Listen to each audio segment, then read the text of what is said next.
건축주의 철학과 개성을 닮은 집을 추구하는 목조주택 전문기업 꿈꾸는 목수가 정치카페를 후원합니다.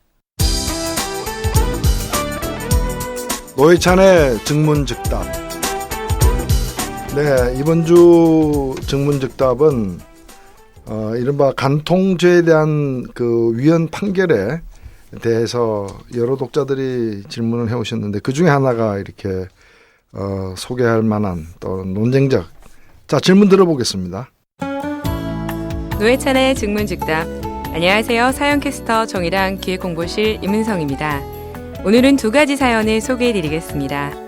먼저 네이버 정치카페의 닉네임 여아님께서 올려주신 사연입니다. 헌재의 간통죄 위헌 판결에 대한 찬반 논란이 뜨겁습니다. 개인적으로는 김희수 재판관의 위헌 판결 이유가 정당하다고 생각하는데요. 위헌 판결이 합당한 결정이었는지, 만약 합당하다고 해도 판결 이후로 소개되어 있는 내용이 모두 올바르다고 인정될 만한 것인지 궁금합니다. 제가 이해하기로는 헌재 판결의 핵심은 크게 보면 간통죄가 사생활을 침해하고 성적 자기결정권을 침해한다는 것을 그 사유로 들고 있는 것으로 보이는데요. 하지만 일부에서는 헌재의 판결은 헌법 36조 1항, 혼인과 가족생활은 개인의 존엄과 양성의 평등을 기초로 성립되고 유지되어야 하며 국가는 이를 보장한다라는 것을 무시한 판결이라는 주장이 있습니다. 이번 논란을 지켜보며 의문이 든 점은 과연 사적인 영역과 공적인 영역에 대해서 구분이 가능한가라는 문제입니다.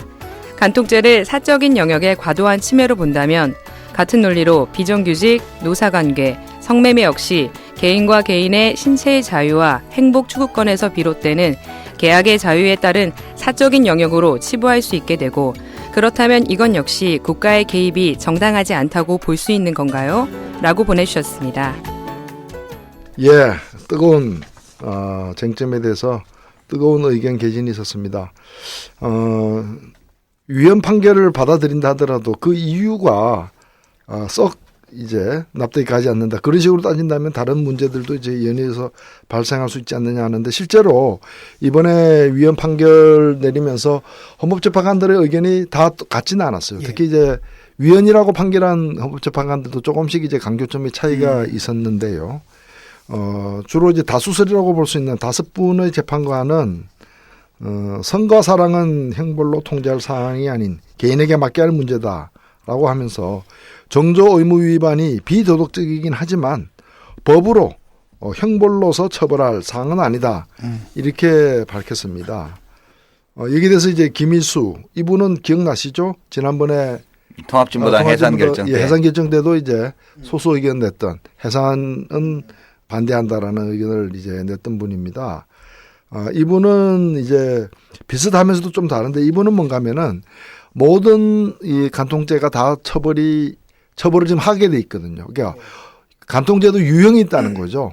어떤 유형이 있는가 하면 단순히 그냥 그야말로 쾌락에 빠져가지고 이례적 간통을 한 경우도 있고, 그 다음에 배우자보다 다른 사람에게 사랑을 느껴가지고 혼인관계가 유지되는 속에서 다른 새롭게 사랑에 빠진 상대와 이렇게 이 성관계를 이제 맺는 경우. 그 다음에 이제 세 번째는 뭔가 하면은 장기간 이미 별거를 해가지고 사실상 서로 간에 무슨 뭐 의문이 뭐 배련이 이런 걸 갖다가 따질 수 있는 상황이 아닌 이제 서로 포기를 한 상황이죠. 근데 법률적으로는 혼인관계가 유지되고 있는 거예요. 이때 이제 간통이 간혹 가다가 보면은 상대방에 의해서 뭐 이혼 소송의 조건이나 여러 가지를 위해서 간통죄가 이렇게 발동이 되는 경우들이 있어요. 이 세 가지 유형을 나누어 가지고 첫 번째, 두 번째는 여전히 처벌할 필요가 있다. 그러나 세 번째까지 처벌하도록 한 현재의 법률은 이제 위헌이다. 이런 취지도 포함이 되어 있습니다. 그래서 앞에 분들하고 좀 차이가 있는데, 이 질문을 하신 분은 이제 김희수 재판관의 어떤 논거에는 좀 납득이 간다고 하시면서 좀 보수적인 논점이에요. 그렇죠. 상대적으로. 예, 예. 그래서 앞에 있는 분들의 어떤 논거에 대해서 이렇게 이의를 제기했는데, 사실 저도 이제 여기서 재미있게 봐야 될 게 중에 하나가 뭔가 하면은 성적 자기결정권이라는 대목입니다. 그러니까 이제 앞에 5분 같은 경우에는 성에 관련해서는 본인이 그 누구하고 하든 말든 자기가 이제 결정할 권한이 있고 이것이 어찌 보면은 헌법에서 얘기하는 행복 추구권에서 파생되는 어떤 법률로서 보호해야 할 권리다라는 거죠. 국민의 기본권에 속하는 부분인데 이 성적 결정권을 침해하는 측면도 있다라는 겁니다. 간통죄가. 근데 여기에 대해서는 좀 제가 다른 법관들하고도 얘기를 나눠봤어요. 나눠봤는데 이 법관들마다 의견이 많이 갈리는 부분이 이제 요 대목입니다. 그러니까 예를 들면은 우리가 이제 성적 자기 결정권이 이제 적용돼야 될 가장 예민한 어떤 사항이 얼마 전에도 이슈가 됐는데 부부 강간. 과거에는 부부 강간은 성립이 안 됐어요. 부부 사이는 그 성관계를 하도록 서로 양해되어 있는 상태이기 때문에 설사 좀 마음에 안 들더라도 한쪽이 또 생각이 너무 강해서 이루어진 그런 일방적 행위를 형사처벌까지 해야 되느냐라고 이제 보통 그 이전에는 그렇죠. 인정이 안 되어 왔는데 아무리 부부라 하더라도 그래서 부부 같은 경우에는 자연스러운 어떤 성관계를 맺는 걸 전제로 한 혼인 계약이지만 한쪽이 굉장히 싫어할 때는 그 의사를 존중해 줘야지 그걸 무시하고 폭력적으로 덮쳐서는 안 된다. 그래서 이것이 이 자기 결정권을 갖다가 성적 자기 결정권을 침해하는 폭력 행위로서 형사처벌이 된다. 이게 부부 강간죄라는 거거든요. 그런데 간통과 관련해 가지고는 이런 싫어서 안 하는 그런 어떤 그럴 때 보호받을 수 있는 성적 자기 결정권이 아니라 부부관계인데 부부관계가 아닌 사람하고 이렇게 관계를 맺는 걸 그건 내가 하고 싶어서 했다. 나의 권리다. 내가 결정할 문제니까 국가는 침해하지 말아라고 얘기할 수 있느냐라는 거죠. 그래서 이것이 저는 과연 국가가 그런 성이라거나 사랑이라거나 이런 개인이 주로 결정하고 그 책임을 담당해야 될 부분까지 국가가 형벌로서 개입하는 것은 과도한. 그 지금 현재 간통죄는 또 집행유예도 없고 완전히 실형만 벌금형이 없고 실형만 이제 때리게 집행유예를 포함한 실형만 때리게 돼 있는데 이런 경우는 과도한 거 아니냐? 과도한 거 아니냐? 그러나 이걸 갖다가 성적 결정권을 자기 결정권을 침해했다. 그 얘기는 다른 혼인 이외의 관계를 유지하거나 일으키는 것을 성적 자기 결정권이라는 이름으로 보호돼야 되느냐? 그건 좀 문제가 있는. 그래서 그 논거를 댐에 있어서 다른 부분은 다 이렇게 별 논란이 없는데 이번에 이제 5명의 헌법재판관이 얘기한 성적 자기결정권을 침해해서 안 된다라는 그 논거에 대해서는 확실히 논란이 있는 것 같아요. 근데 이제 저는 단순하게 봐요. 그러니까 근데 이제 혼외 관계를 맺으려고 하는 사람이 국가가 처벌할까 무서워서 못한다?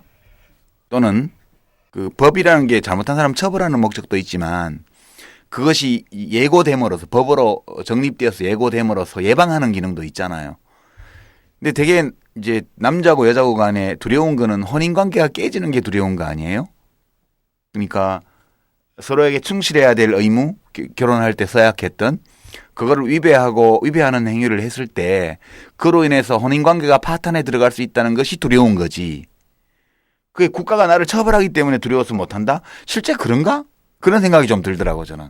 그래서 이번에 사실 논거에 이 간통죄가 과연 그럼 간통을 막고 있느냐, 막아내고 있는가 또는 상당한 어떤 그 성매매를 포함한 혼외 관계에 제재 효과가 있느냐 별로 없다라는 거는 오히려 여자들은 남자에 대해서 이걸 덜 사용하는 반면 남자들은 혼외 관계를 가진 여자에 대해서 더 엄격하게 이 법을 이용하는 훨씬 더 그렇죠. 그게 또 현실이거든요. 그러니까 저는 여성들에게 이게 더 불리하지 않나? 그 이제 그것도 이번에 사실 논거 중에는 지적된 바가 있어요. 2004년도에 우리가 이제 이 간통죄 문제를 그 한쪽에 성폭력 특별법 그때 만들고 17대 국회에서 한편에서는 간통죄 문제 논의가 좀 있었는데 그때도 저 개인적으로는 이게 여자들에게 더 불리하지 않나? 지금 이 간통죄의 존재라는 게.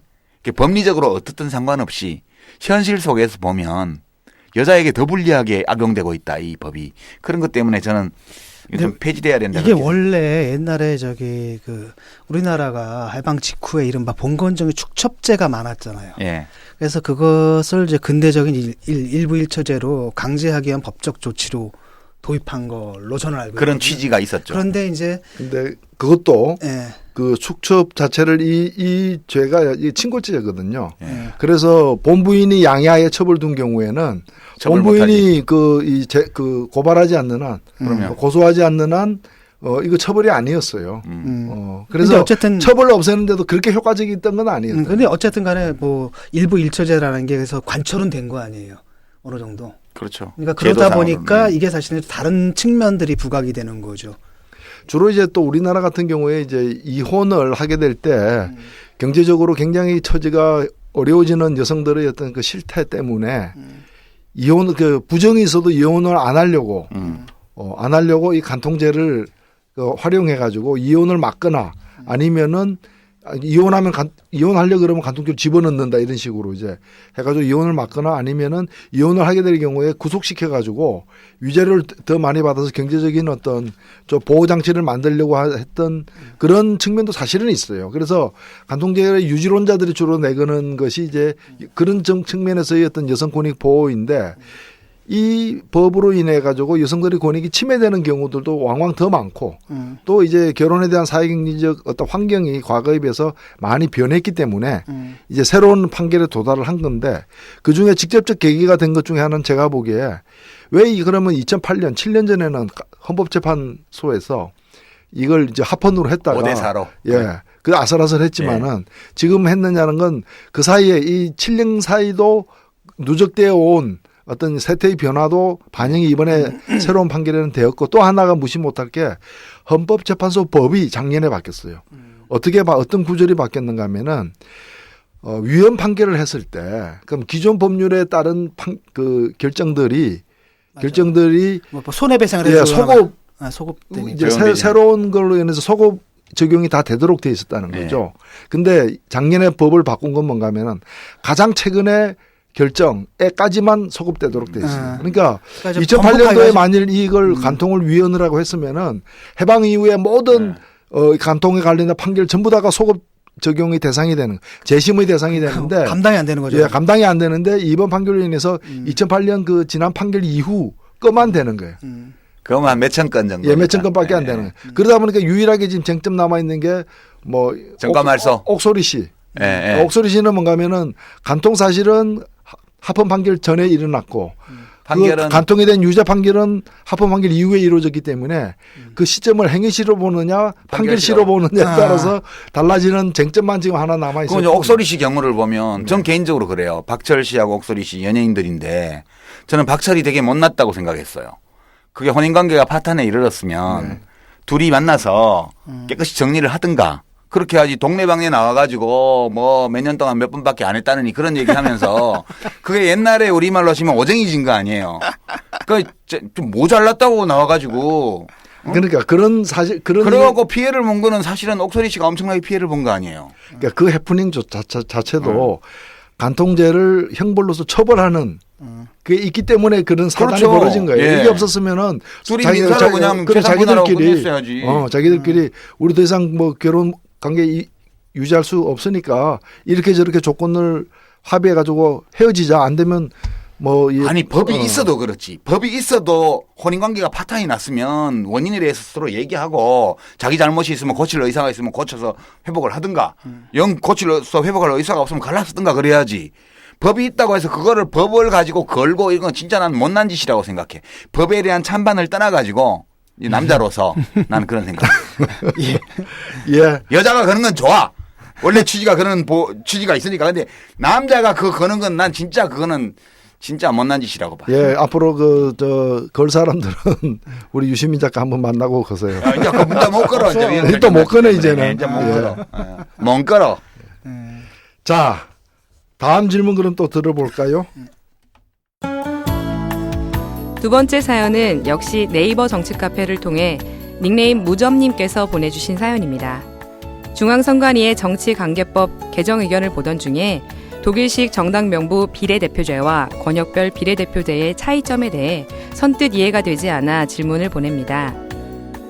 두 제도가 정당의 지지율과 의석 점유율의 비례성 확보를 지향하고 정당 의석 배분 시 병용제를 채택하는 등의 공통점이 있는 반면에 지역구와 비례대표의 비율, 의석 배분 방식에 차이가 있는 것은 알겠는데요.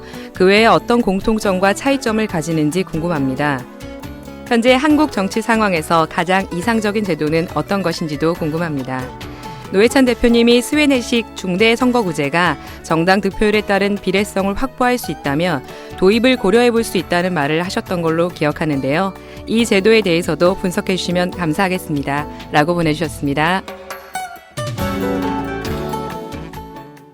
예, 이 질문은 최근에 이제 선관위가 정치관계법 개정 의견을 발표했습니다. 여기에는 선거제도만이 아니라 뭐 정당제도라거나 여러 가지 이제 예비선거제도까지 포함한 다양한 이제 이 제도 개혁안을 발표를 했는데 그 중에서 가장 관심을 많이 지금 모으고 있는 선거제도와 관련된 질문입니다. 특히 이 질문이 독일식 정당명부 비례대표제, 그간 학계나 또는 이 우리 진보정당에서 줄곧 가장 바람직한 합리적인 선거제도로서 주장해왔던 독일식 정당명부 비례대표제와 이번에 선관위가 발표한 이른바 새칭 권역별 비례대표제 두 제도의 차이점에 대해서 좀 설명을 해달라라는 것입니다.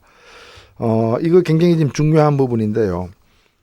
사실 우리나라도 그렇고 독일도 그렇고 일본도 그렇고 지역구 의원도 뽑고 비례대표 의원도 뽑는, 예를 들면 미국은 지역구 의원만 뽑잖아요.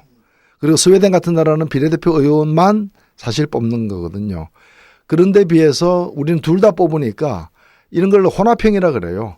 지역구도 뽑고 비례대표를 뽑는 혼합형인데, 혼합형에는 크게 두 가지가 있습니다. 쉽게 얘기하면 일본형이 있고 독일형이 있는데 이게 하늘과 땅 차이예요. 그러니까 일본형은 뭔가 하면은 비례대표는 비례대표로 따로 뽑고 지역구 의원은 지역구 의원대로 따로 뽑는 거예요. 그래서 지역구 의원은 지역에서 뽑힌 사람은 다 인정하는 거고, 비례대표는 뭔가 하면은 정당 1인 2표로 해가지고 정당 득표한 걸 가지고 비례대표 할당하는 데만, 배분하는 데만 적용하는 거예요. 그러니까 일본은 보면 비례대표 정당 득표를 가지고 비례대표가 전체의 그 40%가 비례대표 의원이거든. 3대 2로 해가지고.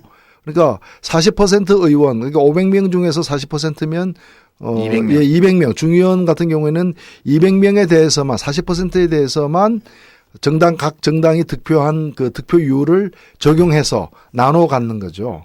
이걸 이제 병립형이라고도 부릅니다. 이게 뭐 따분한 얘기인데, 반면에 독일식은 병용형이라고 이렇게 부르는, 이거 학자들이 쓰는 용어니까 이해해 주시고요. 독일식은 겉으로 보기엔 비슷하지만 사뭇 다릅니다. 독일 같은 경우에는 겉으로 보면은 전체 한 600명 되죠. 표준이. 예, 표준이. 그중에 절반을 지역구에서 뽑고 절반은 비례대표로 뽑는데, 문제는 뭔가 하면은 지역구에서 뽑힌 사람은 다 국회의원 되는 거예요. 되는데 비례대표 이 전체 각 당이 가져가는 의석을 어떻게 정하느냐. 어떻게 정하는가 하면은 정당 득표율을 가지고 두 번째 표. 예, 두 번째 정당이 받은 그 득표를 가지고 600석 전체에 대해서, 그러니까 먼저 결정을 해버리지. 예, 지역구 비례를 포함한 600석 전체에 대해서 결정을 하는 거예요. 그래서 거기서 예를 들면 10%를 받으면 60석이 딱 결정이 되는 거예요. 지역구가 한 석도 없으면 60석을 비례를 받는 거죠. 그렇죠. 예.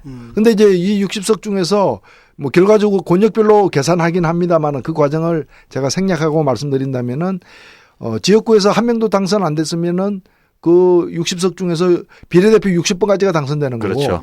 지역구에서 20명이나 당선됐다. 그러면 비례대표는 40밖에 당선 안 돼서 결과적으로 가져가는 의석수는 전체 의석을 갖다가 정당 득표로 배분한 그렇죠. 그걸 가져가는 거예요. 그러니까 이게 이제 제가 이렇게 설명드려도 느끼기에는 한 번 들어서 잘 모르겠다고 말씀하실 수 그러니까 있는데, 제가 정당 지지율대로 가져가는 게 독일 그렇죠. 제도죠. 정당 지지율대로 의석을 나눠 가지는 거죠. 그렇죠. 그러다 보니까 이제 어떤 일, 제가 좀 쉽게 말씀드리면은 2004년에 제가 이제 비례대표로 당선됐기 때문에 그 예를 듭니다. 8번. 예, 비례대표 8번으로 제가 당선됐는데, 그때 제가 속한 민주노동당은 지역구에서 2명이 당선됐어요. 권영길, 조성수. 예. 그다음에 비례대표는 그 당시에 8석을 얻었어요. 왜 8석을 얻게 됐느냐? 그 당시 비례대표가 50명밖에 안 됐죠. 당시 그 비례대표가 53석이었어요. 네, 53석이었는데 이 민주노동당이 13.4%를 얻었거든. 네. 그렇게 해서 계산하다 보니까 어떤 8석이 네. 된 거예요. 그러니까 46석이라는 그 비례대표 의석에다가 13%를 적용한 겁니다. 네.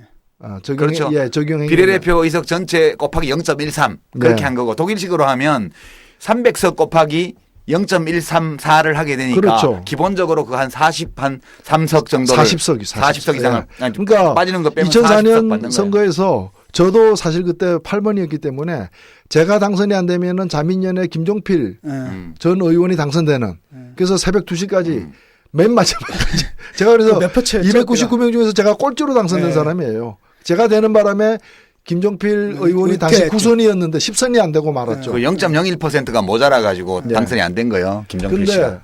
제가 뭐 그분 인생을 망친 건가 그러면. 네, 여하튼 이게 그 당시에 이제 일본식으로 계산해 가지고 민주노동당 의석이 13% 얻고도 10석이었는데 만일 그때 그 선거가 독일식으로 치러졌다면은 그냥 지금 말씀하신 대로 299석 곱하기 13.4%가 40석이 된 거예요. 근데 더 돼요. 43석이죠. 내가 계산해 보니까 네. 5% 이상만 주잖아요. 그러니까, 독일식은 예. 5% 이상 득표한 당만 주니까 5% 미만을 다 빼고 나면 실제 점유비는 그 득표율보다 더 올라가가지고 43개인가 받더라고요. 시뮬레이션. 그때 청와대 연구팀하고 같이 저 17대 네, 국회 네. 결과를 시뮬레이션 했는데 독일식 도입하면 43개더라고요. 예, 정확하게 하면 그렇고 네. 저는 이제 뭐 이해하기 쉽도록 하기 위해서 이제 말씀을 드린 건데 차이가 이렇게 크다는 거죠. 대박 진짜. 그러면 이번에 중앙선관위가 발표한 건 뭐냐? 이번에 중앙선관위는 기본적으로 독일식이에요. 예. 그러니까 독일식의 원형은 아닌데 제가 볼 때 독일식하고 싱크로율이 95%. 그러니까 일본식하고는 그만큼 거리가 멀고 독일식과 가까운 거예요. 그래서 2012년 선거가 가장 최근의 예. 선거였죠. 2012년 선거에 대해서 독일식으로 계산한 거하고 선관위식으로 계산한 게가 거의 비슷해요. 예. 심지어는 현재 진보당 같은 경우에는 정의당 얼마 전에는 통합진보당 예, 그때 10.3%. 예, 통합진보당이 10.3%를 받았는데 지금은 해산되고 없습니다만 또 정의당으로 나뉘어졌습니다만은 통합진보당 그대로 놓고 계산을 하면은 2012년도에 받았던 통합진보당의 10.3%가 예. 현행 선거로 해가지고는 그 당시에 이제 그 13석이 된 거죠. 예. 현행 선거법으로는 13석이 됐는데 이걸 독일식으로 계산을 이건 한겨레 20일에서 한 건데 독일식으로 계산을 하면은 31석이 나와요. 근데 이번 선관위 안으로 하면 34석이 나와요. 예. 그러니까 뭐 거의 같거나 더 뭐 좋다고는 볼 수 없는데 예, 좀 거의 못하죠. 비슷하다고 볼 수 있죠. 왜 이런 결과가 나오느냐 하면은 이번에 선관위 안은 뭔가 하면은 전국 득표율을 가지고서 그 각 당의 의석을 결정하는 게 아니라 지역별로 각 권역별. 당의 그 권역별 지지율을 가지고 지역구조. 권역별 의석을 결정하는 거예요. 그 지역구도 타파를 위해서 지금 예. 예. 그 대신 그 전제가 있는데 뭔가면은 각 이제 전국을 6개의 권역으로 나누고 6개 권역의 지역구와 비례 대표 의석을 정하고. 인구 비례로 해버린 거예요. 예, 인구 비례로. 예. 그러니까 완전 1대1로 인구 1이면 그게 딱 맞춰가지고 1대1로 한 거예요. 지금 3대1까지 허용되고 있는데 예. 1대1로 맞춰서 위헌 시비를 없앴고. 선거구별 유권 인구수를 1대1로 맞춘 거지. 네, 맞춘 똑같게. 거죠. 그래서 예를 들면은 뭐 지금 300석인데 그 중에 60석이 서울이다. 예. 그러면 서울에서 10%의 지지율을 얻으면 6석이고 그렇죠. 20%의 의석을 얻으면은 12개. 12석인데 12석이 그럼 정의당이 서울에서 20%를 얻어서 12석이다. 근데 지역구 당선자가 2명이다. 그럼 10석 받는 거야. 그러면 비례대표에서 10석을 가져가는 거고 새누리당이 새누리당이 30%를 얻었다 그러면 18석이죠. 예. 근데 지역에서 8명 당선됐다 그러면 8명만 비례는 8명만 받는 그렇지. 거예요. 예. 그러니까 이 정의당 같은 경우에도 지지율에 따라서 의석이 전체 크기가 왜냐하면 정해지기 대도시가 때문에 상대적으로 진보 정당이 높거든. 네. 그러니까 인구 편차를 수정하는 걸로 이제 의석 증가 효과가 나고 비례를 지금 현재 50여 석에서 100석으로 증가하는 데 따라서 또 증가 효과가 나기 때문에 실제 지난번 총선처럼 10% 이상의 득표를 하게 되면 교섭단체가 문제가 아니라 30개 이상의 의석을 시뮬레이션 해보면 얻게 시뮬레이션 된다는 해보면 거예요. 벌써 34석까지 네. 나오는데 그래서 정의당 입장에서는 나쁠 게 없어요. 이제 독일식하고 차이가 이제 있는 게 몇 개까지 있는데 제가 볼 때는 소소해요. 뭐냐면은 비례대표를 독일은 지역구와 1대1로 한 거예요. 저는 그게 더 바람직하다 보지만 이건 이번에 선관위는 2대1로 한 거예요.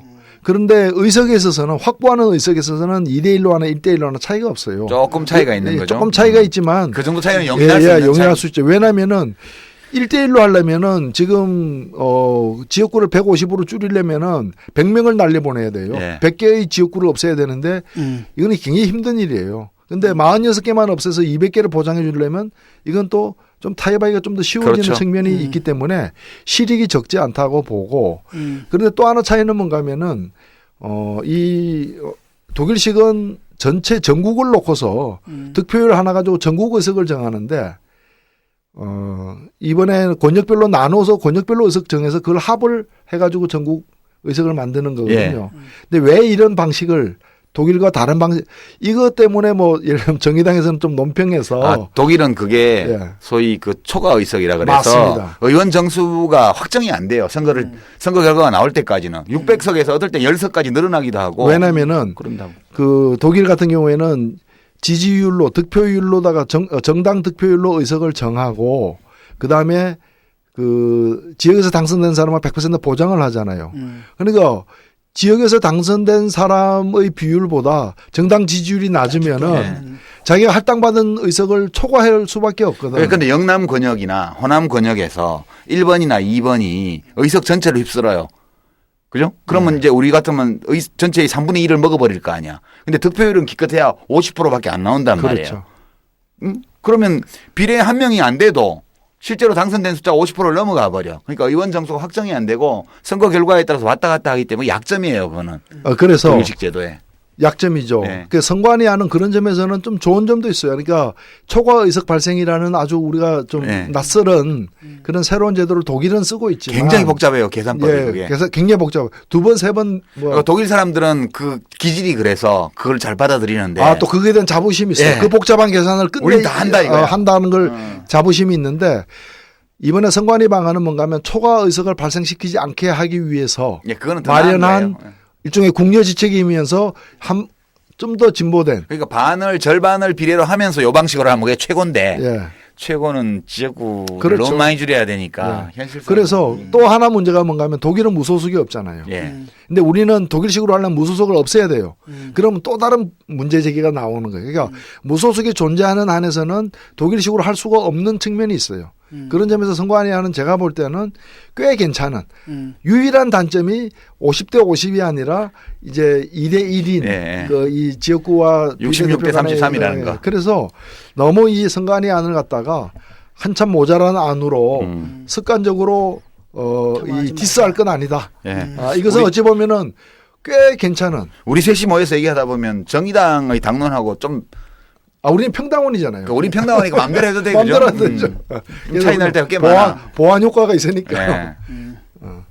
그래서 저는 문제는 이제 이 선관위안을 어떻게 하면 사실 선관위가 선거제도를 한 10년 만에 다시 내놨는데 10년 전에도 대선거구 해가지고 예. 2002년인가요?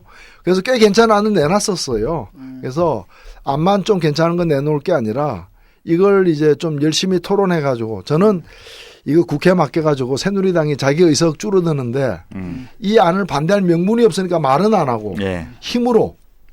그냥 시간만 때우고 예. 임박하면 있는 제도로 할 수밖에 없다 이렇게 가는 거지. 그래서 저는 선거제도야말로 이거는 국민투표 붙여야 되는 거 아니냐. 국민이 결정해야지 이 고양이들에게 생선을 맡길 수 있느냐. 그리고 이 2대1 200명 100명 한 거는 그 문재인 후보가 사실은 이번 선관위안은 어찌 보면은 문재인 후보 대선 공약하고 거의 같아요. 비슷해요. 예. 그렇기 때문에 저는 새정치연합도 성실 그 의무 이 국민과의 관계를 지속하기 위해서는 성실한 국민에게 약속한 걸 지킬 의무가 있다라는 점을 좀 상기시켜 드리면서 이 좋은 질문에 대한 답변 마치겠습니다. 예, 좋은 말씀 잘 들었습니다. 우리가 흔히 이제 뭐 정부기관에서 무슨 안을 내놓으면은 그냥 일단 디스부터 하고 하는 오랜 습관이 있죠. 오랜 습관이 있는데 그 정도의 불신이 쌓였다는 건데 말씀을 듣고 보니까 나름대로 굉장히 합리적이네요. 네. 물론 이제 그 이상 우리가 말하는 이상과 완전히 일치하지 않지만 또한 선거제도라는 게 현실도 고려해야 되기 때문에 그런 한국의 현실을 고려하면은 꽤 괜찮은 안이 나왔다. 그리고 문제는 뭐냐면 안만이 아니라 이걸 실제로 실행될 수 있게끔 우리가 이제 움직여야겠죠. 그래서 여야 그리고 또 정의당 그리고 일반 국민들 한번 사회적 토론에 좀 맡기고요. 좀 전에 말씀하신 것처럼 국민투표 붙여야 될지도 모르겠습니다. 선관위 편 들어주는 건 진짜 얼마만인지 몰라나. 예, 수고하셨습니다. 노유진의 정치 카페 광고 안내입니다. 노유진의 정치 카페는 광고비가 있다고 해서 아무 광고나 받지는 않습니다. 광고하려는 상품과 서비스에 대한 엄격한 검증을 통과해야만 광고가 이루어집니다. 노유진 정치 카페의 검증 광고는 딴지일보가 함께합니다. 02-771-7707 혹은 딴지.마스터@gmail.com으로 문의 주시기 바랍니다. 졸라 감사합니다.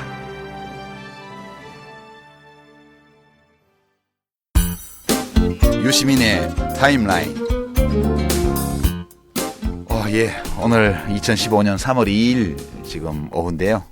오늘 타임라인 또 한 가지만 하겠습니다. 지난 일주일 동안 여러 뉴스가 있었는데 그중에서 제일 관심을 많이 끈 게 청와대 인사가 아니었나 하는 생각이 들었어요. 오늘 타임라인 제목은 박통의 마이웨이, 쇄신은 없다. 뭐 이 정도 들여다보고 나면 결론이 그렇게 나는 것 같아요. 그래서 좀 살펴볼 내용이 제일 중요한 게 이제 청와대 비서실장 김기춘 씨가 사임하고 이병기 국가정보원장이 비서실장으로 왔고요. 그러니까 국가정보원장이 비었죠. 7개월 만에. 그 자리를 이병호 씨를 국정원장으로 갖다 놨고요. 이게 이제 청와대 인사에 파생해서 국정원장 인사 수요가 발생해버린 사안입니다. 이 인사가 제일 이제 의미 있는 눈여겨봐야 될 거라고 보고요. 이제 두 번째는 개각 장관 인사가 있었습니다. 뭐 이게 지난주에도 한번 다루긴 했습니다만 뭐 유일호 의원을 이제 국토교통부 장관으로, 유기준 의원을 해양수산부 장관으로, 홍영표 청와대 통일비서관을 통일부 장관으로, 임종용 농협금융지주 회장을 금융위원장으로, 이건 지난주에 한번 저희가 간단하게 다뤘습니다. 이제 함께 참고하시고요. 그 다음에 이제 특보단 인사입니다. 청와대 대통령 특보단이요. 우선 이제 홍보수석이 지난번 문건 유출 파문 때 그만뒀기 때문에 대통령 사회문화 특보로 있던 전 SBS 기자죠. 김성우 씨를 홍보수석으로 발탁을 했고요. 김경재 전 민주당 의원을 이제 홍보특보로 또 기용을 했고요. 그다음에 정무특보를 세 사람을 선임을 했는데 다 현역 의원들입니다. 새누리당 현역인 김재원 의원, 윤상현 의원, 주호영 의원. 김재원, 윤상현 두 사람은 재선 의원이고요. 주호영 의원은 삼선이죠. 이렇게 해서 현역 의원 세 사람을 특보단으로 했습니다. 이게 지난주 일주일 동안 또는 뭐 거전 며칠 포함해서 진행되었던 중요한 인사사항입니다. 제일 큰 관심은 아마도 이제 이병기 비서실장일 텐데요. 진중권 선생은 교수는 잘 모르시겠지? 이병기 씨에 대해서. 노 대표님은 좀 아세요? 이 이병기 신임 대통령 비서실장. 예, 그분이 그 전에 이회창 대통령 후보가 이인재 후보에게 그 4억인가 얼마를 그 이렇게 그 불법 정치 자금을 이렇게 줄 때 그걸 심부름한 사람이잖아요. 그래서 차떼기. 차떼기 관련자잖아요. 그래서 이제 1,000만 원 유죄 확정 판결을 받고 그 때문에 아마 국회의원 출마도 못했던 걸로 알고 있습니다. 그게 이제 많이 알려진 사건이죠. 그다음에 북풍 북풍 관련 또 그건 이제 그 1997년 대선 때 국정 근무 시절이죠. 1997년도에 이분이 국가안전기획부 제2차장을 할 때 이제 기억이 가물가물하실 거예요. 이 북풍 사건 하도 많아가지고 오익재 씨라고 이제 그 당시 천도교 교령, 천도교 교령 그 이제 그 당시 민주당 월북했죠. 고문 월북해서 이 사람이 이제 김대중 후보한테 편지 보낸 걸 가짜로 만들어 가지고 반입해 와서 이 월북 인사한테 김대중 후보가 편지 받았다.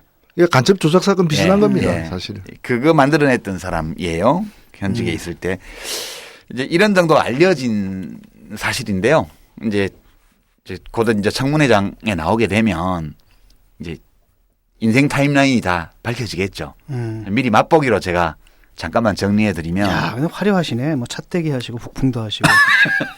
아니 그 음지에서 뭐 다방면에 종사해왔던 예, 그 실력자죠. 음지와 양지를 오가면서요. 근데 이분이 이제 1947년생이에요. 그러니까 세는 나이로 하면 69이죠 지금. 서울 출생이고요. 이제 경복고등학교로 옛날 평준화 전에 명문학교 중에 하나죠 여기가. 뭐 한 서울에서 한 5손가락 안에 드는 그런 명문고등학교고요. 서울대 외교학과를 졸업했습니다. 1974년도에 외무고시, 1970년대에 외무고시 본다는 거는 되게 서울대에서는 좀 안 먹어주는, 예, 좀 안 먹어주는 이게 폼이 안 나는 예. 그런 거였어요. 근데 이제 이분이 그 외무고시 합격을 해서 외교관으로 몇 년 일을 하다가 정치 경력이 처음 생긴 게 언제냐? 노태우 정부 때. 그렇죠. 노태우 씨가 이제 그 전두환 이 정권을 잡고 나서 예편해가지고 첫 번째 한 보직이 정무장관이에요. 네. 이 노태우 정무장관 비서실에 발탁이 됐어요. 그러고 나서 쭉 노태우 대통령을 따라다닙니다. 82년도에는 내무부 장관실, 83년도에는 서울올림픽 조직위원회 비서실장, 그다음에 1985년에는 민주정의당 총재 보좌역. 이게 다 노태우 씨를 따라간 거예요, 전부 다. 그다음에 1988년도에 노태우 씨가 대통령 되고 나서 취임하자마자 바로 대통령 의전비서관을 했고요. 쭉 이제 의전 수석비서관까지 지내고, 그리고 이제 노태우 대통령 퇴임 후에는 외교안보연구원의 연구위원 자격으로 가요. 이때 처음으로 안보 쪽에 발을 들여놓게 됩니다. 그러고 나서 2년 정도 거기 머물다가 1995년, 그러니까 이때가 김영삼 대통령 때입니다. 이때 국가안전기획부장 제2특보, 특보라는 이름으로, 이게 사실 정식 직책은 아니에요. 특보라는 거는 그냥 그 국가안전기획부장이 공무원으로 스카우트한 거죠. 그렇게 했고, 특보라는 자리를 살짝 걸친 다음에 1996년도부터 1998년도까지 2년 동안 국가안전기획부 제2차장을 했고요. 이때 오익재 월북 가짜 편지 사건을 만들어내서 대선 개입을 합니다. 그리고 나서 이제 이때 정권 교체가 이루어지죠. 그러니까 당연히 물 먹었죠. 이제 공직에 못 가는 거예요. 위에 정치가 떨어졌기 때문에. 그래서 좀 놀다가 2001년 12월에 그러니까 대선을 1년 앞두고 이회창 당시 이제 한나라당 총재 뭐 대통령 후보가 예정돼 있었죠. 안보특보로 기용이 됩니다. 그리고 2002년도 유명한 이제 그 차떼기 사건 예, 연루되는데 이때가 이제 대통령 후보, 이회창 후보 정치특보였어요. 참 재밌죠. 두 번의 대선에서 아주 결정적 역할을 예, 하셨네. 안기부 출신이 정치특보예요. 뭔 정치가 이런 정치가 있어. 그리고 나서 이제 차떼기 공작 사건. 정치는 안기부 출신이니까. 그럼요. 아시죠? 이제 앞에 공작이 생략돼 있었던 거죠. 관로 안에. 공작을 참 좋아해요. 예, 그렇게 해서 이제 재판이 2년 끌어서 2004년도에 이제 벌금 1,000만 원 유죄 확정이 됐고요. 그러고 나서 근 10년 가까이 이제 야인으로 지냅니다. 그러다가 MB 각하 시기가 이제 동안에는 좀 별 볼 일 없이 이렇게 있다가 2013년 5월에 주 1대사가 되죠. 박근혜 대통령 취임하고 나서. 그다음에 1년 2개월 만에 국가정보원장으로 발탁이 됐고요. 7개월 만에 대통령 비서실장으로 오게 됩니다. 그러면 이 긴 이 2004년도에 차떼기 사건으로 유죄 판결을 받은 후에 약 10년에 걸친 공백 기간, 이 기간에 뭔가 박근혜 대통령하고 교류가 있었겠죠. 예. 예. 자문이나 이런 걸 했겠죠. 예, 근데 갑자기 이제 요직으로 들어올 수는 없으니까 일단 주 1대사를 거쳐서 천천히 우회로를 통해서 공직에 복귀를 한 셈이고 국가정보원장 거쳐서 대통령 비서실장으로 7개월 만에 이렇게 이제 국정원장을 비워버렸습니다. 어떻게 봐야 될까요? 박근혜 대통령한테 비서실장 할 사람이 너무너무 수첩이 이제 없었다. 수첩이 바닥이 난 거죠. 예. 정말 그럴까요? 뭐 이 사람 밖에 없었다는 건 아닌 것 같고요. 왜냐면은 아직 뭐 그 확정적이진 않지만 그 특히 언론계는 그날 오전까지 이제 여러 사람이 사실은 네. 총 한 뭐 22여 명에 가까운 사람이 거론되다가 주요하게 그 거론되는 딴 중에 사람이었죠. 마지막에는 이제 그 뭐 삼성그룹에서 뭘 지냈던 분이 주요하게 또 거론됐다가 뭐 무슨 결격 사유가 있다 이래가지고 막판에 바뀐 걸로. 알려지기는 이분이- 그렇게 알려졌는데 예, 이분이 처음에 그 어떤 그 대상에 포함이 안 된 건 아닌데 예, 대상 그 여러 한 20명 할 때는 들어가긴 했다 그래요. 그 지난번 그러니까 7개월 8개월 전에 국정원장 인사청문회 때 기억나세요? 이분이 청문회에 어떤 자세로 임했는지? 야당에서 그냥 순조롭게 넘어갔어요. 예. 왜냐하면 이제 대북 관계나 이런 데에 대해서 강성 입장이 아니고 상당히 야당의 체면을 세워주는 방식으로 청문회에 임했기 때문에 청문회 상당히 정책 중심으로 이제 질의가 이루어졌고 야당에서 크게 이제 문제 삼지 않고 그렇게 넘어가서 국정원장이 됐던 사람이거든요.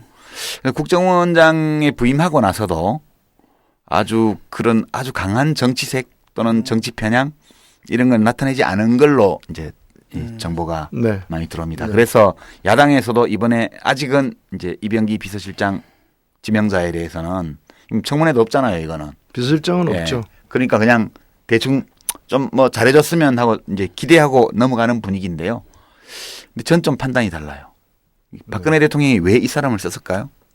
말씀해 보시죠. 예, 그게 핵심인데 이 사람이 뭘 잘할 수 있냐? 이렇게 보면 의전을 잘한다는 건 확실해요. 왜냐하면 대통령 의전수석 비서관까지 한 사람이니까 그 점이 마음에 들었던 것 같아요. 첫 번째는. 두 번째는 정말 공작 정치의 노하우가 뛰어난 사람이에요. 제가 그 전에 이 정치 카페에서 김기춘 사퇴 반대 그렇게 한번 얘기했었잖아요. 예. 이 김기춘 씨가 비서실장을 하니까 어디로 가긴 가요. 엉뚱한 데로 가서 그렇지. 가면 안 되는 데로 가서 그렇지. 가긴 가. 근데 그 전에 했던 허태열 씨라든가 또는 이렇게 자학력이 없는 사람이 오게 되면 아무 데도 못 가고 주질러 앉을 거다. 이렇게 말씀드렸는데 박근혜 대통령이 계속 가던 길을 가려고 그러는 거예요. 그래서 결국은 국가정보원의 정보력을 기초로 해서 권력 운용을 하겠다는 의사표시로 저는 읽었거든요. 그 이병기 씨 본인의 성품이 어떠하든 상관없이 이거는 박근혜 대통령이 지난 2년간 해왔던 통치 방식 그 노선 그대로 가겠다는 의사표시. 예, 제가 뭐 예. 어디 트위터에다가 그 인사 발표 직후에 내곡동 비서실장을 이 세종로 비서실장으로 전보 발령했다고 예. 했는데 그러니까 국정원을 사실은 국정원이 아무리 대통령에게 임명되고 대통령에게 보고하는 자리지만은 이 국정원은 어떤 정치에 관여해서는 안 되는 원래 그 국정원 법에 따르면은 네. 그런 어떤 정치적 중립이 중시되는 국가안보와 수사 기관이잖아요. 근데 그 장을 현직 장을 뭐 임명 7개월이 아니라 임명된 지 2년이 됐다 하더라도 그 장을 바로 비서실장으로 임명한다는 것 자체가 이거 이후락 씨 이후에 처음이에요. 예. 국정원을 갖다 또 하나의 비서실로 이렇게 인식하고 있다라는 반증이기도 하다는 거죠. 40년 전에 있었던 일이 지금 생긴 거거든요. 중앙정보부장을 비서실장으로. 그러니까 만일 김기춘 실장이 비서실장이 이번에 그만두고 국정원장으로 바로 갔다면 주야 맞교대한 거예요, 이거는. 주야간 맞교대. 주야 맞교대. 주간 책임자, 야간 책임자 맞교대한 이제 그런 발상이라. 그러니까 이 정부가 제가 볼 때는 서초동에도 비서실이 하나 있어요. 검찰청이라는 이름에. 그 내곡동에 있는 국가정보원이 비서실이고 세종도에 있는 비서실이 이제 지금 비서실인 것이고. 근데 지금 주야 맞교대 근무 조건은 좋아졌네 이제. 주야 맞교대 김기춘 씨가 국정원장을 갔으면 주야 맞교대라고 그랬을 텐데요. 사실상 주야 맞교대예요. 왜냐하면 그 이병기 국정원장의 후임자로 국정원장이 내정된 이병호 씨요. 네. 이분을 살펴보면 이름하고 얼굴만 달라서 그렇지 내용은 주야 맞교대라는 걸 알 수 있어요. 저는 이 이병기 비서실장 기용보다 더 큰 문제가 이병호 국정원장이라고 봐요. 사실은 그렇죠. 예. 위험천만한 사람이. 이병호 씨는 진짜 잘 모르죠. 우리 국민들이 아는 분들이 별로 없을 거예요. 이분이 옛날에 고발뉴스에 이상호 기자가 한번 이 네. 사람 연구한 적이 있어요. 안기부맨이어 가지고 이 각종 그 데이터베이스 인물 정보 데이터베이스에도 자세한 내용이 안 나와요. 이 사람의 어떤 사람인지를 간단히 살펴보면요. 1940년 서울 출생이에요. 40년이면 지금 몇 살이에요? 75살이에요. 그죠? 김기춘 씨하고 거의 비슷한 동년배예요. 거의 비슷해요. 한 살 더 많는 그다음에 거. 육사 출신이에요. 육군사관학교 출신이에요.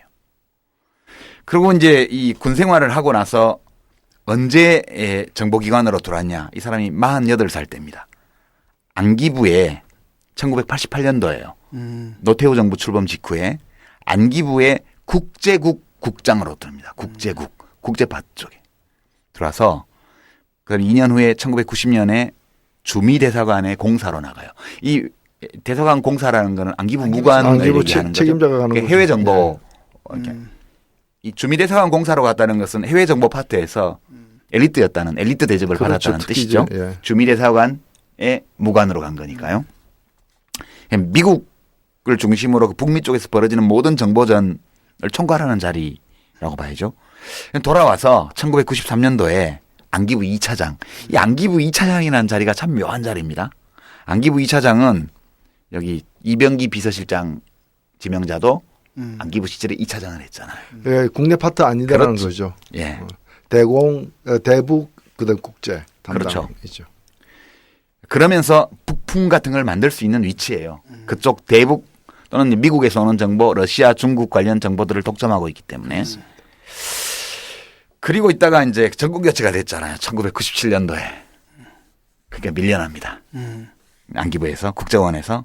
그래서 말레이시아 대사로 나가요. 네. 말레이시아 대사로. 외교관이 된 겁니다. 사실은 그게 이제 그러고 이제 퇴임하는. 그렇죠. 네, 3년 은퇴하는 후에 거죠. 2000년도에 외교통상부 본부대사 발령을 받아요. 본부대사는 대사급의 외교부 공무원이 보직을 못 받을 때 네. 본부대사가 이게 이제 땡이에요. 그러니까 퇴직 준비하는 거죠 이제. 그래서 퇴직을 했습니다. 2000년에요. 사실상 2000년에 퇴직했으니까 15년 전이에요. 그럼 그동안에 뭐 했냐? 아무 타이틀이 없고요. 울산대학교 초빙 교수. 이 울산대학교가 누가 하는 학교예요?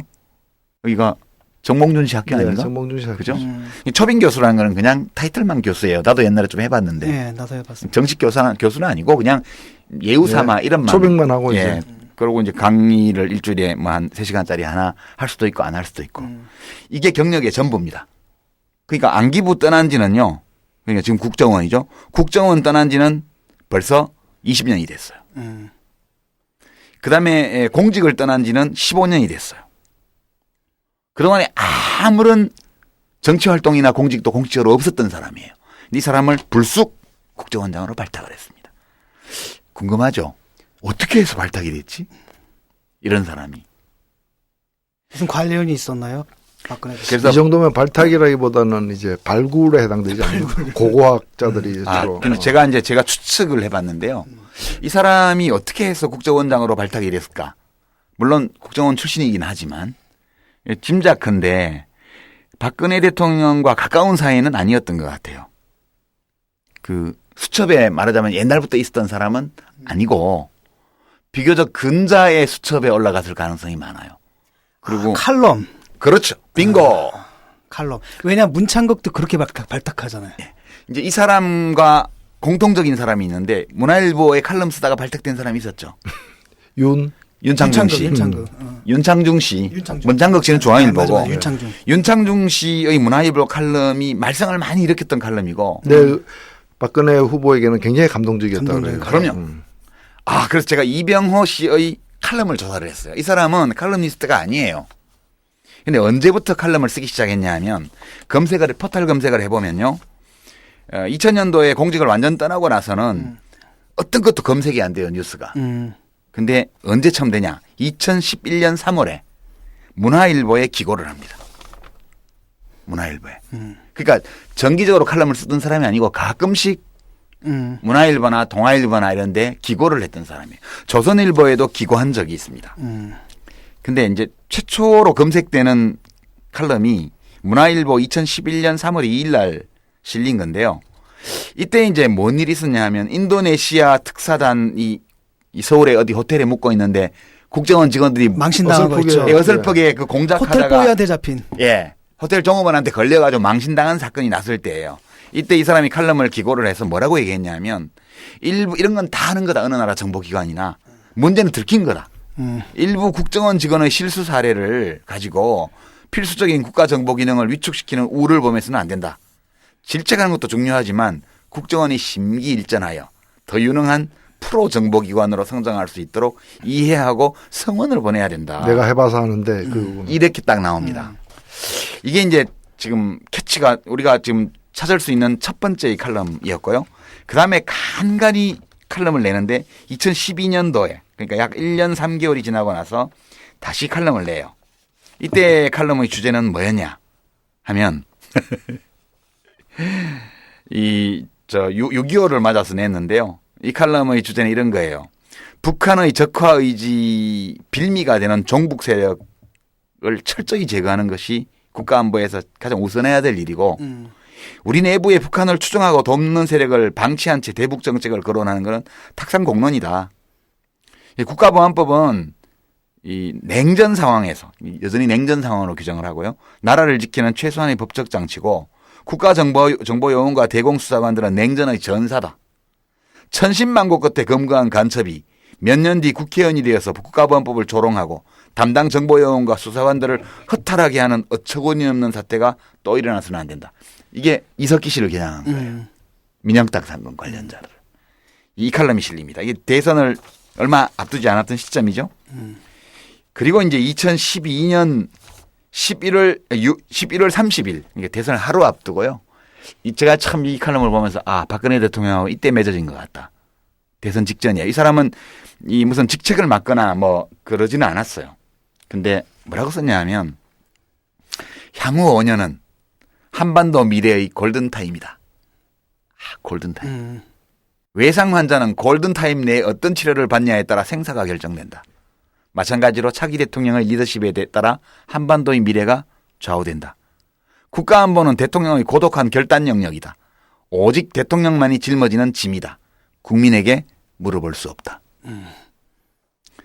그래서 젊은 세대의 표를 미혹하기 위해 북한이 내미는 굴종적 평화를 진정한 평화라고 호도하고 종북 세력과 손잡기를 마다하지 않는 후보와 세력에 국가 경영을 맡겨서는 안 된다. 향후 5년은 한반도의 미래를 가름하는 시기다. 지혜롭고 담대한 자기희생적 국가 리더십을 분별해내는 유권자들의 현명한 선택이 절실한 이유다. 야, 이거는 선거운동 그 연설이지 언론 칼럼이라고 할 수는 없잖아요. 예. 제가 볼 때는 뭐 이력서 같은데. 네, 이력서 낸 겁니다. 입사 지원서. 이력서 낸 거죠. 예, 입사 지원서 낸 거예요, 입사 청와대에. 지원서. 네. 이 칼럼에 보면 용어와 구조를 보면요. 박근혜 대통령의 심정을 거의 99.9% 싱크로율이 될 정도로 골든타임이라는 용어. 그죠? 환자의 생사. 한반도의 국민한테 미래. 묻지 말고 고독한 결단의 영역. 고독한 결단. 국민에게 물어볼 수 없다는 거. 두 번 읽었을 것 같은데 제가 볼 때. 이건 아주 감동적인 칼럼이에요. 예, 두 번 읽었을 거예요. 이때가 이제 야권이 상승세를 타가지고 지지율 격차가 좁혀지기 시작하던 시점이었고요. 그다음에 이제 그 문화일보만으로 만족을 못해서 이제 박근혜 정부가 들어서고 나서는 2003년 10월 17일인데요. 2013년 1월 4일. 네. 1월 4일 날 칼럼을 냅니다. 이게 이제 대선 끝나고 며칠 안 됐을 때예요. 그렇죠. 이때가 이제 국정원 그 선거 개입 문제가 터졌을 때예요. 여파가 아직 남아 있을 때. 이렇게 썼습니다. 현재 여직원이 조사를 받고 있는 만큼 좀 더 지켜볼 일이다. 그러나 이 의혹 내용은 처음부터 부실한 측면을 내포하고 있었다. 선거 때만 되면 내부 정보를 정치권에 제보하고 출세의 발판으로 삼으려는 요원이 늘 있었다. 사익을 위해 영혼을 파는 이들의 추악한 제보는 대체로 과장된다. 민주당은 이 점에 유의했어야 했다. 현 국정원 분위기는 민주당 주장과는 달리 조직적 선거 개입이 거의 불가능한 상황이다. 지휘부가 선거 개입을 지시해도 이에 순응할 직원이 사실상 없다. 없긴. 야, 진짜 끝내주죠. 문제 많은 조직이네. 예. 이렇게 생각하는 분을 지금 어떻습니까? 지금 법원에서 이번에 원세훈 씨 유죄 유죄 판결 판결 내면서 법정 구속한 내용을 보면 원세훈 씨의 지시에 따라서 전 직원이 동원되어서 이 선거 개입을 한 걸로 지금 확인됐잖아요. 네. 근데 국정원에 대해서 이처럼 엉뚱한 소리를 하는 사람이 국정원장으로 지금 기용이 됐어요. 그래서 이 사람이 해법을 어떻게 냈냐면 이 사람은 그 국정원이 잘못이 있는 게 아니고 국정원에 대한 국민의 인식이 잘못됐대요. 그래서 구시대적 정치기관이라는 국정원에 대한 일부 국민의 인식을 완전히 불식시키는 조치를 해야 된다. 이를 위한 우선적 조치는 국민에게 믿음을 줄 수 있는 국정원 인사와 조직의 전문화이다. 정치적 보은, 대통령과의 친소관계를 인선 기준으로 삼았던 종전의 인사 패턴이 되풀이되어서는 안 된다.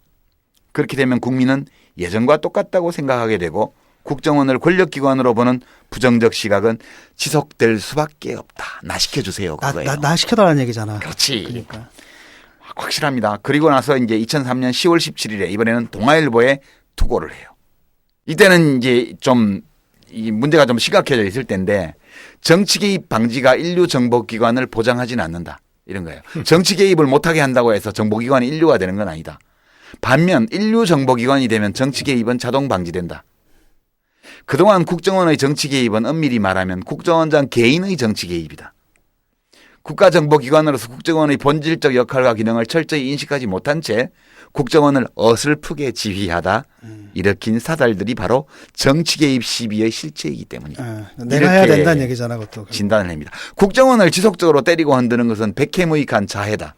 자해 행위다. 민주당도 이제 댓글 사건의 미련을 접고 진정한 국가정보 역량 강화에 나서야 한다. 오, 진짜 끝내주죠. 그 가장 최근 칼럼은 2014년 11월 12일 다시 문화일보에 합니다. 이 문화일보하고 보면 커넥션이 있는 것 같아요. 이 요지는 이런 겁니다. 지금 이제 2014년 11월 12일이면 작년 연말이잖아요. 거의. 이 국정원이 굉장히 많이 몰렸을 때예요. 다시 한번 국정원을 일방적으로 매도하는 것은 안보를 흔드는 자해 행위라고 이야기를 한 다음에 국정원의 정상적 업무 수행에 반드시 필요한 통신비밀보호법, 테러방지법, 사이버 테러방지법 등이 몇 년째 자동 폐기를 거듭하고 있다. 전 세계에서 휴대전화 감청을 못하는 정보기관은 대한민국 국정원이 유일하다. 국정원의 선발이 묶여있는 형국이다. 이런 칼럼을 또 냅니다. 휴대전화 감청 안 한다고요? 이 사람 도대체 무슨 소리 하는 거예요? 다 하잖아요, 지금. 그러니까 이 사람이 그걸 감추는 게 국정을 위한 일이라는 거죠. 아니 국정원이 휴대전화 감청을 하고 있다는 것은 이미 장비 도입 예산 사용 실태에서 다 나왔잖아요. 몇 년 전부터. 그러니까 이 사람이 결국은 박근혜 대통령과 연결고리는 이 칼럼밖에 없다는 생각이에요. 제가 보기에는. 박근혜 대통령이 이번에는 친서 관계가 아니고 철학과 코드에 따라서 널리 인재를 구하는 인사를 했다. 국정원자에 대해서는. 널리 구하는 게 아니고 주로 문화일보 그 칼럼 문화일보에 이제 칼럼 쓰겠다고 이렇게 자청하는 사람들이 늘어날 것 같아요. 대박 났어 문화일보. 어? 여기 칼럼만 잘 쓰면 청와대 대변인이요 국정원장이요 다 갈 수 있는 거야. 근데 제가 이제 왜 이 칼럼 때문이라고 짐작하냐 하면 그 전에 이제 검찰총장이 혼외 자녀가 있다는 이유로 찍어낼 때 그때 야당 대표가 김한길 씨였나요? 청와대에 가서 만났는데 어우 인터넷에 난리가 났는데 안 보세요? 라고 박근혜 대통령이 얘기한 적이 있어요. 제가 그 뉴스를 보면서 박 대통령은 도대체 어느 사이트를 보는 거야? 그 박근혜 대통령의 즐겨찾기 사이트, 즐겨찾기 목록에 일베하고 아니 일베까지는 모르겠지만 문화일보 이런 게 문화일보 같은 그런 종이 신문을 비롯해서 뭐 오링코리아라든가 이런 이 극우 약간 사이트들. 어디선가 돈을 풀어서 매겨 살리는 의혹이 있는 이런 극우 매체들, 뉴라이트 등등의 극우 매체들이 즐겨찾기에 있는 게 아닌가라는 이제 짐작을 했었는데 결국 보면 박근혜 대통령이 즐겨찾는 사이트가 있고 그 사이트에 이런 칼럼을 쓰면 발탁이 되는 거예요.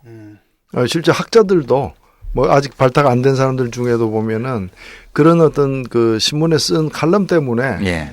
그 인연이 돼 가지고 한번 만나자 얘기 좀 듣겠다 뭐 이런 식으로 해서 한 것 같아요. 그래서 그 방식 자체가 나쁜 건 아니죠. 75세에 국정원 떠난 지 20년, 공직 떠난 지 15년, 그리고 지난 한 2, 3년간 이 문화일보를 중심으로 몇몇 보수 신문에 이런 정도의 무식한 칼럼을 썼던 사람을 지금 국정원장으로 기용했어요. 왜 했겠어요? 절대 들키지 않는 공작 정치를 하자. 이거 아니겠어요? 저는 그거라고 봐요. 그래서 이건 야당이 그냥 지나치면 안 되는 문제라는 생각이 좀 듭니다. 주야 맡겨대 맞죠? 예. 이분하고 김기춘 씨 사이에 차이가 있나요? 사고방식에? 뭐 없죠. 네. 이번 그 인선 있지 않습니까? 이걸 갖다 뭐 결국은 저 김기춘 씨가 하고 나간 거겠죠? 아, 그럼요. 그 제가 지금 말씀드리려고 그랬는데만. 이 인사를 누가 했냐? 그 단서가 이제 김경재 전 민주당 의원 이분이 지금 홍보특보죠, 그죠? 홍보특보로 이제 기용이 됐습니다. 지금 특보단 인사 아까 제가 말씀드리면서 김성호 씨를 홍보수석으로 기용했다 그러는데 이건 뭐 별 의미는 없어요. 이 김성호 씨가 무슨 박근혜 대통령의 영향력이 있는 사람도 아니고 원래 예. SBS에서 갈 때 그렇게 하려고 간 거예요. 예. 간 건데 이제 현역 방송사에서 이렇게 보도본부장이나 이런 사람을 바로 쓰기가 뭐 해가지고 조금 이렇게 세탁해서 특보라는 중간 단계를 그렇죠. 거쳐서 그래서 왔고요. 쓰는 거죠. 예. 그 김경재 민주당 의원이 인터뷰를 했는데요. 지금 홍보특보 그 지명자 내정자가 근데 그냥 홍보 특보죠. 특보는 기용하면 그냥 특보니까요. 이 김경재 씨 말이 처음에 김기춘 씨한테 전화를 받았는데 처음에는 이제 홍보수석이 아니고 정무특보로 받았는데 다시 전화가 와가지고 정무특보 말고 홍보특보를 하면 안 되겠냐. 뭐 좀 이렇게 뭐가 달라져서 홍보특보를 했으면 좋겠다. 그래서 나야 뭐 무슨 자리인들 어때? 뭐 대통령의 성공과 정부의 성공을 해서 일만 하면 되지. 이래서 응했다는 거예요. 그러니까 이제 김기춘 비서실장이 퇴임하면서 출근은 안 했는지 몰라도 인사까지는 다 하고 간 거라고 봐요. 개각 포함해가지고요. 근데 지금 이제 마지막으로 저 김경재 홍보특보하고 그 세 사람의 현역 의원을 정무특보로 지명한 이 문제에 대해서만 좀 얘기 나누고 오늘 마무리해야 될 것 같아요. 우선 김경재 씨는 되게 유명한 사람 아니에요, 그죠? 네. 우리 한때 이분이 쓴 책 다 읽었죠. 김영욱 회고록. 빙고. 네. 예. 예, 미국에 있으면서 그때 뭐 박사월입니까? 예. 필명으로 썼던 예. 책이죠. 아주 그 80년대에 그 지하 베스트셀러였죠. 나름대로 이렇게 박정희 정권을 흔드는데 큰 역할을 했던 책이에요. 그게 또 나름대로는. 뭐 이제 뭐 전두환 정권 때까지 그 연장 된 이 사람이 사실은 원래 사상계 정치 기자였어요. 월간 사상계요.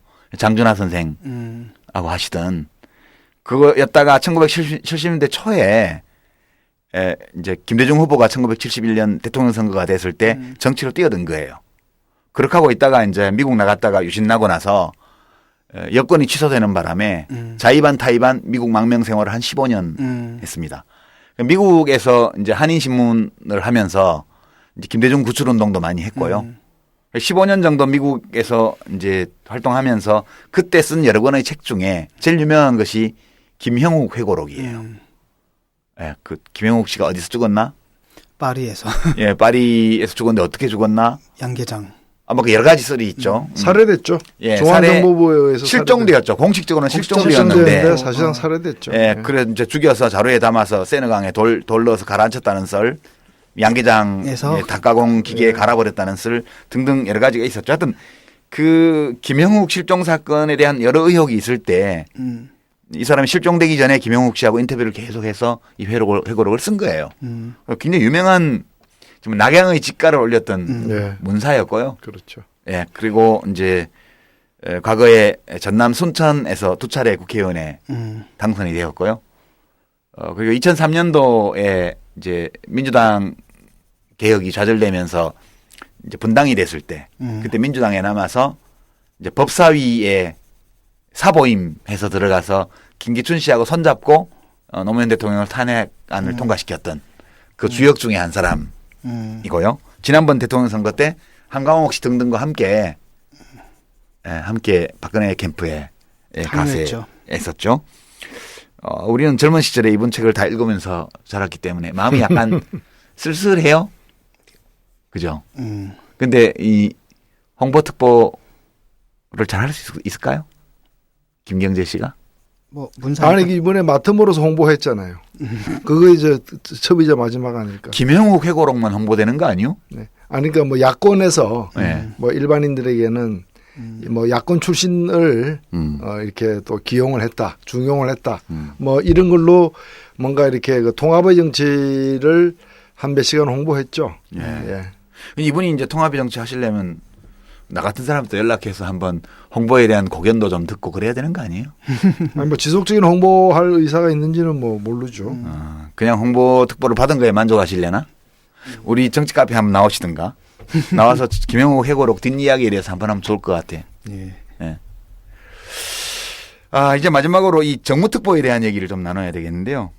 이 김재원, 윤상현, 조호영 의원을 정무특보로 기용을 했습니다. 이 김재원 의원하고 조호영 의원은 우리 노 대표님이 17대 국회에서 같이 겪어보셨죠? 예, 뭐, 뭐 그때도 겪어봤지만 예. 그때는 뭐 저는 뭐 법사위를 같이 한 적도 한 분하고는 한 2년간 김재원 의원하고 아니 조호영 조호영 의원하고는 2년 같이 했고 또 김재원 의원하고는 한 1년 같이 했고 그 후에 또 김재원 의원 같은 경우 특히 이제 최근까지 이렇게 중간중간에 이렇게 활약을 하잖아요. 굉장히 인상적인 이미지가 오래가는 활약을 쭉 해오신 분이고 하니까 상당히 알죠. 주호영 씨가 그 전설적인 드라마 있잖아요. 환생경제. 환생경제에서 노가리 역을 했던 네, 맞습니다. 열연을 펼쳤던 네. 한국 연기계, 영화계, 연극계 총아이시죠. 그렇게 용자는 아닌데 주호영 의원은 18대 국회의원 선거에서 저하고 선거를 했었거든요. 네. 이제 수성을 네, 되고 예. 그 66대 33으로 제가 형편없이 깨졌거든요.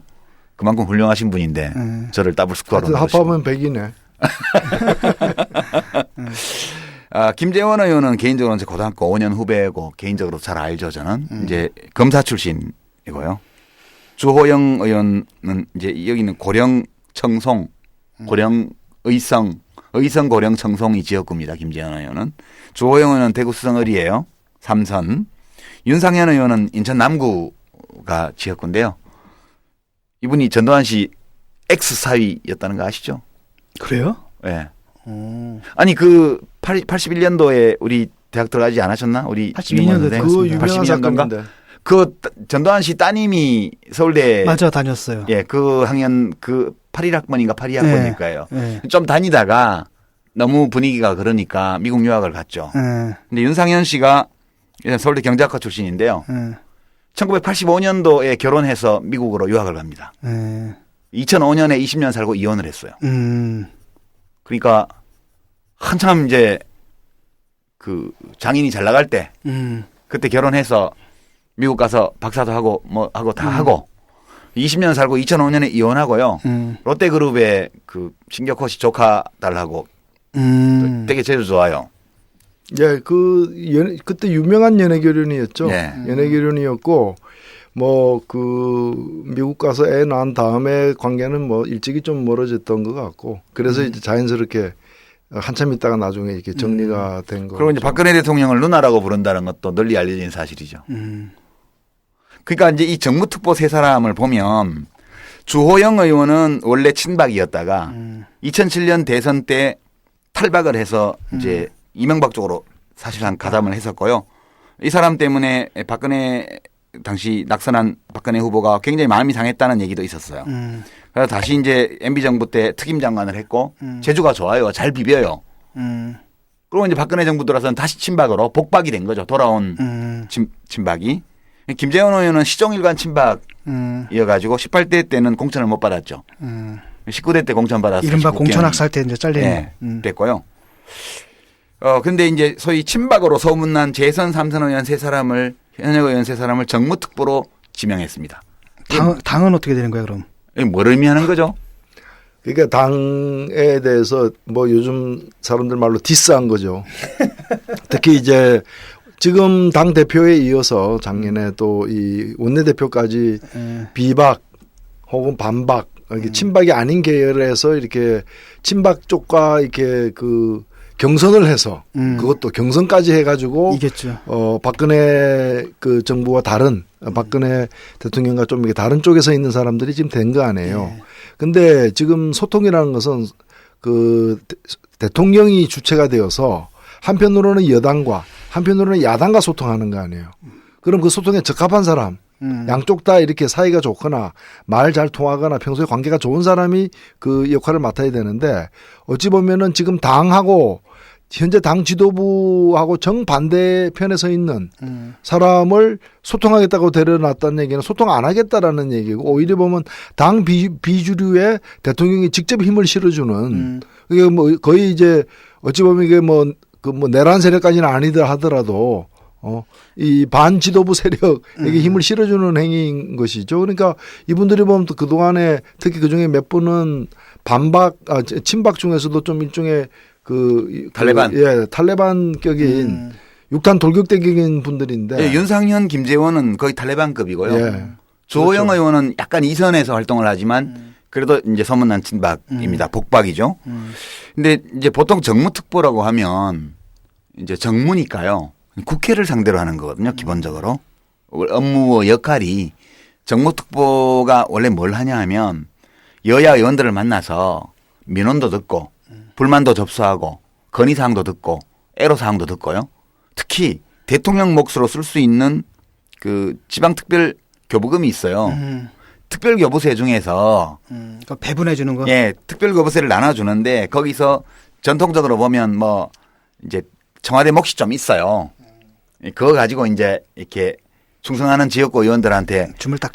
지역구에 뭐 보건소도 지어준다든가 아니면 뭐 그 학교에 뭐 체육관을 지어준다든가 이런 거 해요. 10억, 20억짜리들 이제 그런 걸 하는 거거든요. 그러니까 민원을 받아서 그런 것도 살펴주고요. 그게 말하자면 집사 역할 비슷한 걸 해주는 거예요.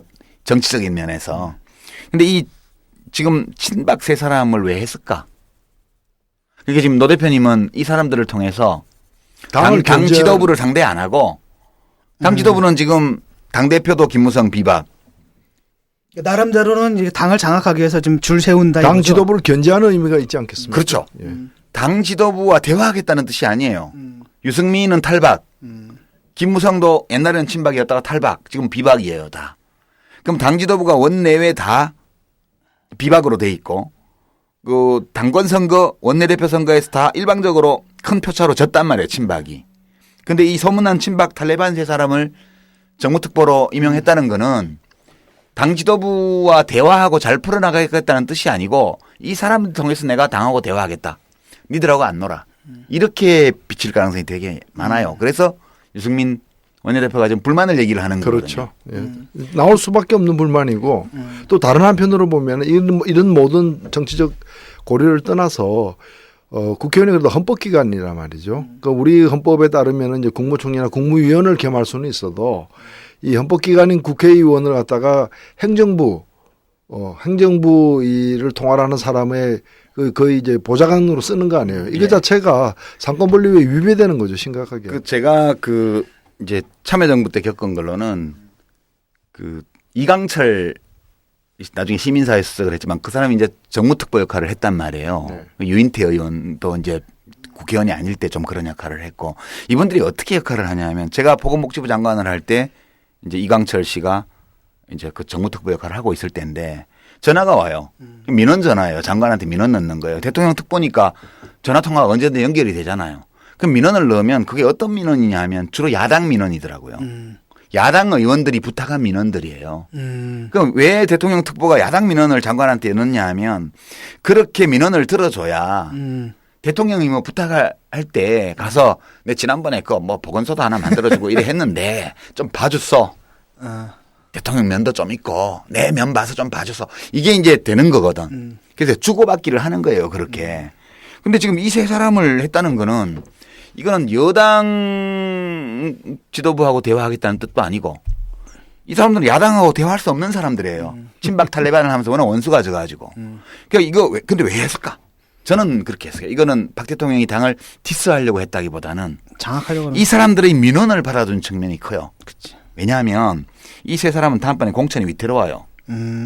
박근혜 대통령 지지율이 계속 더 내려가고 그리고 당과 대통령의 관계가 안 좋아질수록 차기 총선이 지금 1년 남았고 한 9개월 10개월 하면 공천 작업에 들어가는데 여기 지금 저 인천 남구도 이제 보수가 센 데고요.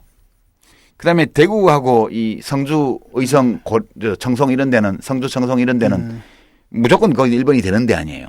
공천을 못 받으면 그냥 떨어지는 자리예요. 그래서 제가 볼 때는 이 사람들이 자기 공천에 불안을 느꼈기 때문에 의원만으로는 부족하고 대통령 특보라는 뭔가를 요구를 해서 앞으로 남은 1년 안에 그 특보라는 지위를 이용해서 뭔가 지역국 주민들의 호감을 살 만한 뭘 더하겠다는 그런 의사표시로 봐요, 저는. 사실 그 메커니즘으로 보면. 보온성 인사라는 거죠. 그렇죠. 그러니까. 이 친박들이 지금 밖으로 드러나지는 않지만 굉장한 위기감을 느끼고 있기 때문에 얘네들을 보호해줘야 다음 총선 때도 충성을 어느 정도 확보한다. 이런 차원이 아닐까. 이게 합리적 해석 아닐까요? 근데 그게 저는 뭐 그런 측면이 그 있는지 없는지는 정확하게 우리가 이제 그 증거가 없긴 하지만은